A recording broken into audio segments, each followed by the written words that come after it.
নমস্কার বন্ধুরা, your পার্সাল YouTube চ্যানেলে আপনাদের প্রত্যেককেই স্বাগত। আর ভিডিওতে ক্লিক করার জন্য অসংখ্য ধন্যবাদ।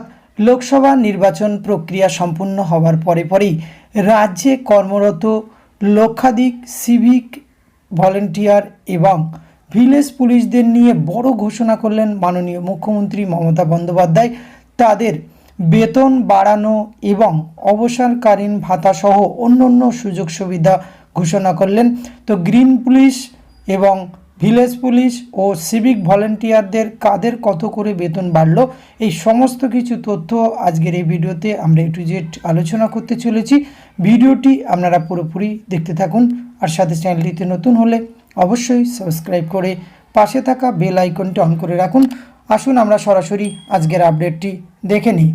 ঘোষণা হয়েছিল ভিলেজ পুলিশ ভলেন্টিয়ার চলতি বছরের বাজেটে, অবশেষে সেই ঘোষণা বাস্তবায়িত হলো। সিভিক ভলেন্টিয়ার ভিলেজ দৈনিক মজুরি বৃদ্ধি করল রাজ্য সরকার। তাদের বেতন 1000 টাকা করে বৃদ্ধি হতে চলেছে।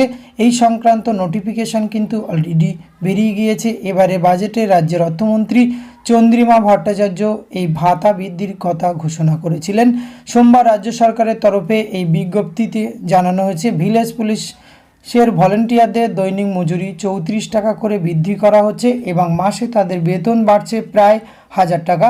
ভিলেজ পুলিশ ভলেন্টিয়ারদের সাধারণত 344 টাকা প্রতিদিন হিসাবে ভাতা পান, সেই ভাতা বেড়ে এবার হবে 378 টাকা।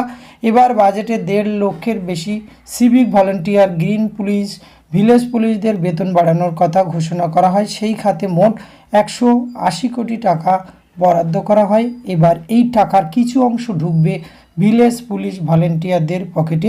প্রসঙ্গত, মাধ্যমিক উত্তীর্ণ প্রার্থীরা এই ভিলেজ পুলিশ পদের জন্য আবেদন করতে পারেন। বয়স হতে হয় 20 থেকে 30 বছরের মধ্যে। জেলার পুলিশই এই পদে নিয়োগের বিজ্ঞপ্তি প্রকাশ করে। সাধারণত গ্রাম পঞ্চায়েত এলাকায় খবরাখবর রাখার কাজ করতে হয় ভিলেজ পুলিশ ভলেন্টিয়ারদের।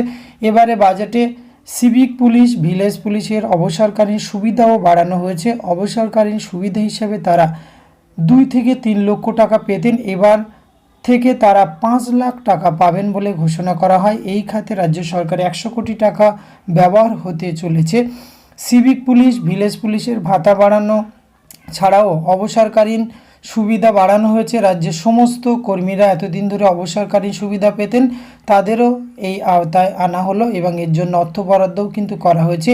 এই গুরুত্বপূর্ণ ঘোষণাটি মাননীয় মুখ্যমন্ত্রী করেছিলেন এবং তার প্রতিশ্রুতি রক্ষা করলেন। সেই অনুযায়ী কিন্তু বিজ্ঞপ্তি প্রকাশিত হয়েছে, অর্থাৎ আগামী মাস থেকে তাদের ব্যাংক অ্যাকাউন্টে কিন্তু এই বর্ধিত টাকা ক্রেডিট হয়ে যাবে।